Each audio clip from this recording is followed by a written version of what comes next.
নমস্কার, তোমরা সবাই কেমন আছো? আশা করছি ভালোই আছো। আমি উর্মিলা ভিলেজ লাইফ ব্লগ থেকে স্বাগত জানিয়ে তোমাদের সামনে নিয়ে এসেছি আর একটা ভিডিও।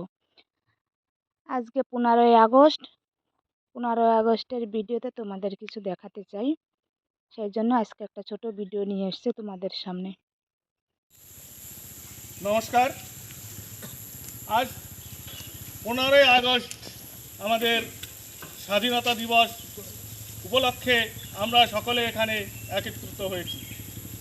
এবার এই পতাকার নিচে বছর শেষে আমরা দুবার আসি, এক গণতন্ত্র দিবসের সময় আর এই 15ই আগস্ট। তো আজ এই শুভক্ষণে এই পতাকার নিচে আমরা সকলে একত্রিত হয়ে আমরা এই পতাকাকে সম্মান জানাই এবং এই পতাকার নিচে আসলে যাদের কথা মনে পড়ে যায় তাদের কথা একটু বলতেই হয়।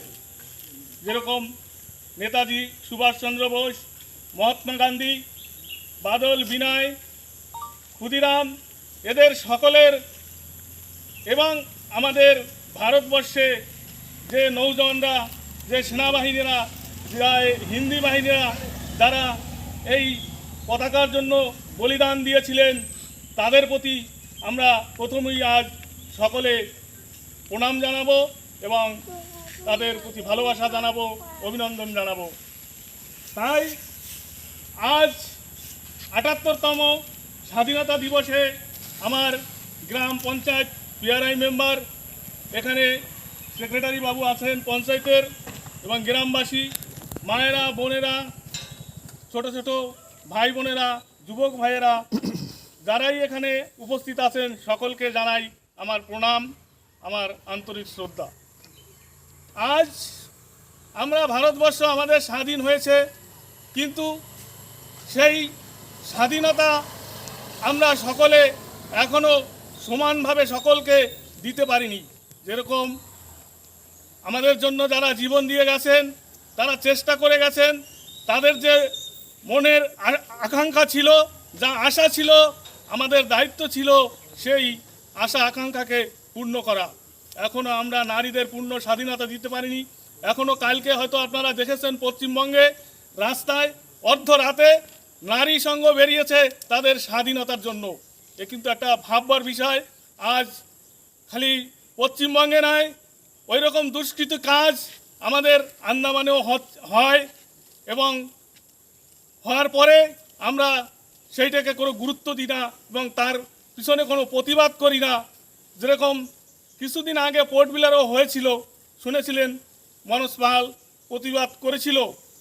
এবার খালি শুধু মনোজ পাল নয়, নারী শক্তির পিছনে নারীদের সম্মান রক্ষে আমাদের এই ছোট্ট গ্রাম পশ্চিম সাগর, আশেপাশে যে গ্রাম আছে তালবাগান, সকলকে আমাদের সচেতন হওয়া উচিত যে নারীদের আমরা সামনে নিয়ে যাব, আমাদের বাচ্চাদের সামনে নিয়ে যাব।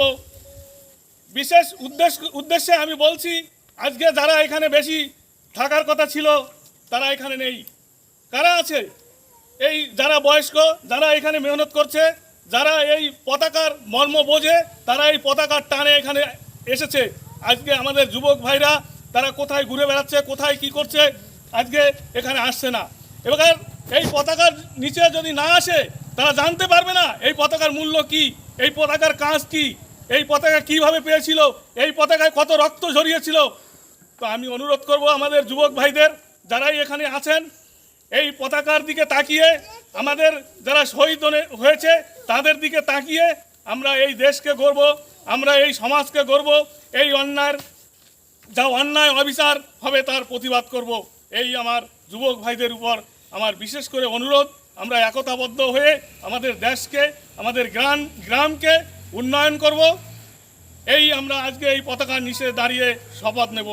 তাই সকলে এই দিনটির কথা মনে পড়লে, যারা এই বলিদান দিয়ে গেছে, আমাদের যে নেতাজি ছিলেন, নেতাজি কিন্তু ব্যারিস্টারের ছেলে ছিলেন, তার কোনো দরকার ছিল না এই দেশ স্বাধীন করার জন্য দেশে দেশে ঘুরে বেড়ানো। সে চাইলে নিজে ব্যক্তিগতভাবে ভালো একটা জায়গায় তিনি থাকতে পারতেন সারা জীবন, কিন্তু তার জীবন কিন্তু অনেক দুঃখ কষ্টে কেটেছে। আমরা ইতিহাস পড়লে জানতে পাই, আজকাল টিভির মাধ্যমেও দেয় নেতাজির চ্যানেল, এইসবগুলো বিশেষ করে আমরা উপলব্ধি করব, টিভিতে দেখব, বইতে পড়ব, তাহলেই আমরা জানতে পারবো যে আমাদের দেশ কিভাবে স্বাধীন হয়েছিল, তারা কত রক্ত ঝরিয়েছিল, কিভাবে অন্য দেশে গিয়ে তাদের সহযোগিতা নিয়ে এই দেশকে স্বাধীন করেছিল। আর সেই স্বাধীনতার দিন সেই পতাকাকে আমরা সম্মান জানাতে আমরা ব্যস্ততার জন্য আমরা ভুলে যাই। এটা ভোলা আমাদের ঠিক নয়। এইটা আমাদের প্রথম অন্যায়। এই অন্যায় আমরা আর করব না। হ্যাঁ, সকল এইখানে যারা আছেন সকল যুবক ভাইদের, বাচ্চাদের প্রথম থেকে এইটা জানাবেন যে এই পতাকা আমাদের কি, আমাদের গার্জিয়ান যারা আছি আমাদের কর্তব্য তাদের জানানো যে এই পতাকার মূল্য কত, এই মা মানুষ মাটির যে এই পতাকা যে উত্তোলন করেছিলেন এর মূল্য কত। তাই সকলকে সম্মান জানিয়ে আজ আমি আমার বক্তব্য এখানেই শেষ করছি। বন্দে মাতরম। বন্দে মাতরম।